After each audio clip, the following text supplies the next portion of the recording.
Halo semuanya, selamat datang di podcast ASN Berakhlak.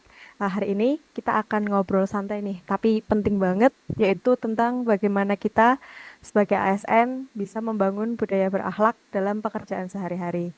Kenalin, aku Sonia. Di sini sudah ada teman-teman hebatku, yaitu ada Mas Fahri, Mas Faras, Mas Torik, dan Mas Ungki. Halo semuanya. Halo Halo Mbak Sonia. Ah, Mbak Sonia. Sonia. Halo Mbak Sonia. Oke, langsung aja ya. Kita tahu bahwa core values ASN sekarang adalah berakhlak, yaitu singkatan dari berorientasi pelayanan, akuntabel, kompeten, harmonis, loyal, adaptif, dan kolaboratif. Nah, aku mau tanya nih ke Mas Fahri dulu. Menurut kamu nih Mas, gimana sih cara kita membangun budaya berorientasi pelayanan, Mas? Baik, terima kasih Mbak Sonia. Menurut aku ya, kuncinya itu ada di empati. Kita harus benar-benar paham kebutuhan masyarakat, bukan cuma sekedar menjalankan prosedur. Dan kita jangan lupa juga membawa budaya 5S, yaitu senyum, salam, sapa, sopan, dan santun kepada masyarakat. Contohnya nih, waktu ada warga yang datang ke kantor agak bingung dengan alur pelayanan, aku biasanya bantu jelaskan dengan bahasa yang lebih sederhana dan ramah. Itu hal kecil, tapi bisa bikin masyarakat merasa dilayani dengan hati. Itu sih Mbak menurut aku. Oke, setuju banget nih Mas. Makasih ya Mas. Terus kalau pelayanan itu bukan cuma soal cepat, tapi juga soal sikap ya teman-teman. Terus sekarang mau ke Mas Faras nih. Mau tanya dong Mas, gimana kalau nilai akuntabel dan kompeten itu diterapkan secara bebarengan Mas? Kalau menurut aku sih ya, keduanya ini saling berkaitan banget ya antara akuntabel dan kompeten ini ya.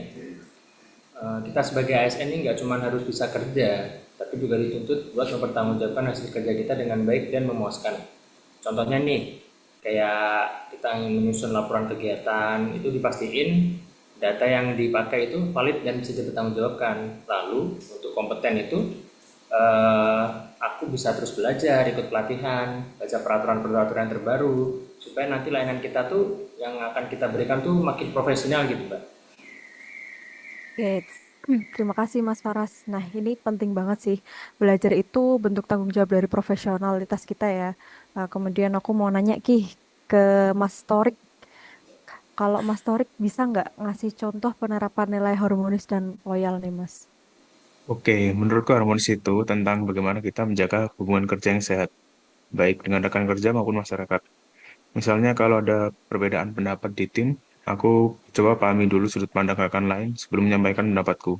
Sedangkan loyal bukan cuma soal setia sama instansi, tapi juga menjaga nama baik lembaga dan menjalankan kebijakan yang berintegritas. Walaupun mungkin nggak selalu populer. Itu sih menurutku, Pak. Keren banget sih Mas. Jadi loyal itu bukan cuma soal patuh ya, tetapi juga menjaga kepercayaan publik terhadap instansinya kita. Oke, kemudian ke Mas Ungki nih, gimana caranya kita bisa tetap adaptif dan kolaboratif nih Mas di tengah perubahan yang sekarang ini serba cepat gitu. Iyalah, tantangan ASN sekarang kan makin dinamis ya. Jadi kalau adaptif tuh menurut menurut saya tuh berarti kita harus terbuka sama inovasi nih. Misalnya belajar pakai aplikasi digital baru supaya pekerjaan kita tuh dan pelayanan kita tuh semakin cepat. Nah, sedangkan kolaboratif menurutku sih penting banget karena kerja ASN itu nggak bisa jalan sendiri nih. Kita kan sering banget kerja lintas bidang dan ternyata dengan komunikasi yang baik hasilnya pasti kan lebih efektif dan efisien. Gitu sih. Oke, oke, aku setuju sih Mas, benar banget sih. Adaptif dan kolaboratif itu bikin kita bisa tumbuh bareng ya. Nah, dari obrolan kita hari ini bisa disimpulkan bahwa membangun budaya berakhlak itu bukan hal yang instan, tetapi harus dibiasakan setiap hari, mulai dari cara kita melayani, bekerja, bersikap, dan berkolaborasi. Betul nggak Mas Fahri? Setuju Mbak Sonia. Intinya, jadikan nilai berakhlak itu bukan cuma slogan, tapi perilaku nyata. Ya, setuju-setuju nih, setuju banget nih.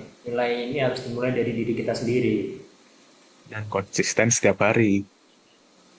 Supaya ASN bisa benar-benar menjadi pelayan publik yang profesional dan dipercaya masyarakat.